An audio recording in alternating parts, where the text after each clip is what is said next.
We've got the spectacle at the moment of Jeremy Kyle denying that he called Steve Diamond a traitor.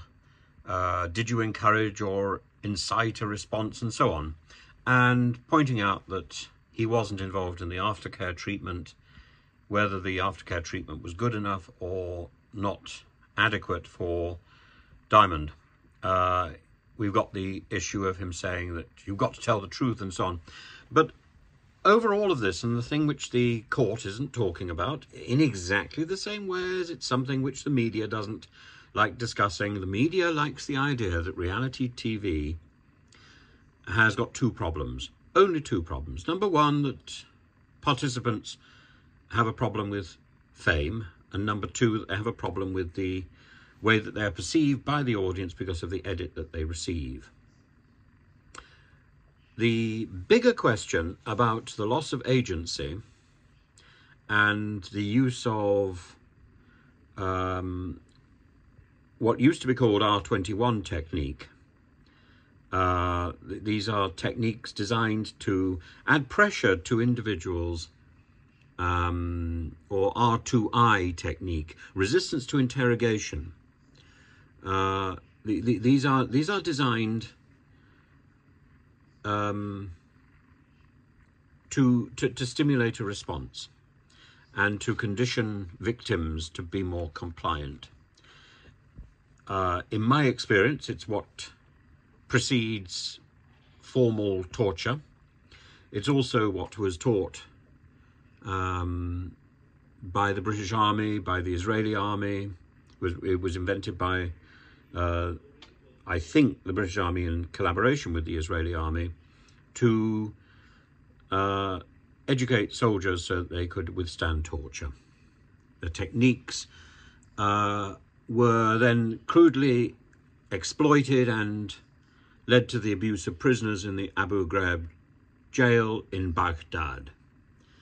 And one special forces officer who served in Iraq said it was clear from discussions with US private contractors in Iraq that the prison guards were using R21 techniques, but they didn't know what they were doing. Well, the point is that I was aware of those R21 techniques used by guards who were protecting migrants in under captivity in a disused school in Crete, near Chania, in 2001, and I looked into the situation very carefully because it led to torture. It led directly to torture, in much the same way as the Abu Ghraib situation led directly to torture. And what are these triggers? These are things like heat, the loss of time, having mobile phones, watches confiscated, audience participation, proximity to figures of national importance, having orders barked at you, and so on. All the stuff which, in fact, for somebody who's not used to it, are routine, run-of-the-mill part of life in a television studio. A television studio is extraordinarily stressful. But taken together and imposed on a participant in such a way as to trigger responses, an emotional response, these come very close to R21. Very close. So I'm dismayed by the reports from the court today, and the audience's gasps and cheers as the polygraph tests were revealed. And did you encourage or incite a response? And Jeremy Kyle says, not at all. I asked them to give a round of applause. Well, that's a response, isn't it? You know, it doesn't matter what sort of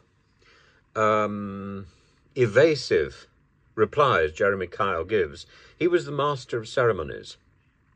And, you know, you don't need to be, in that situation, you don't need to be complicit in some sort of nastiness. The situation itself is nasty. And that really is the point. And it hasn't been properly examined. It hasn't been properly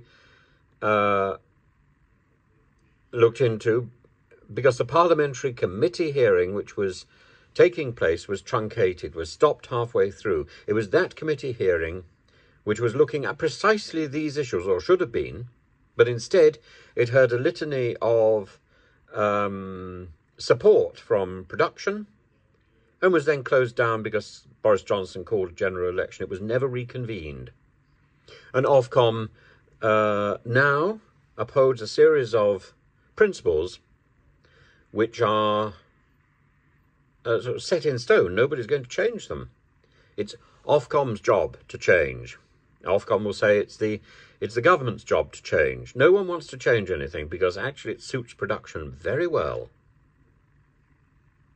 This is a deeply duplicitous situation. And here we're seeing that duplicity in action, where it's quite clear. Jeremy Kyle says he didn't act any differently with Diamond than he would with anyone else. Well, why would he? It's not his job to be a psychiatrist. And what is a psychiatrist? What are these psychs who help reality TV participants? We don't actually know what their medical qualifications are. Every single one presents himself as a psychiatrist. But we don't know who they are, what their background is.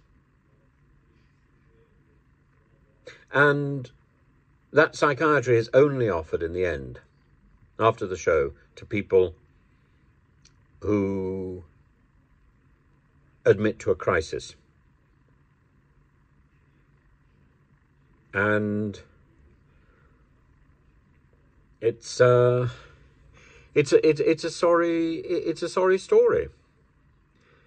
Steve Diamond was not the only participant on a reality TV show who felt humiliated by the show. And his memory of what happened may be different to the memory of Jeremy Kyle or to many producers, but the fact is, the system itself, the endless production, producers constantly asking a participant the same question so that when they go in front of an audience, they're likely to give the same answer or the expected answer, encouraged and supported to give the answer that is going to elicit the greatest emotional impact, is going to produce an argument or whatever. All of this is very carefully staged and controlled, and people are egged on. Of course they are, because in the end, this is about entertainment. And Jeremy Kyle was asked if he'd said, would he trust him with a chocolate button? He says, I've no idea where that came from. Well, no. But you see, if one thinks of people's lives, rather like a candy shop, rather like Woolworths, pick and mix, I think that probably sums up how the production company thought of the Jeremy Kyle show, with the guests coming on, with the participants coming on, like licorice all sorts. And you choose what you want.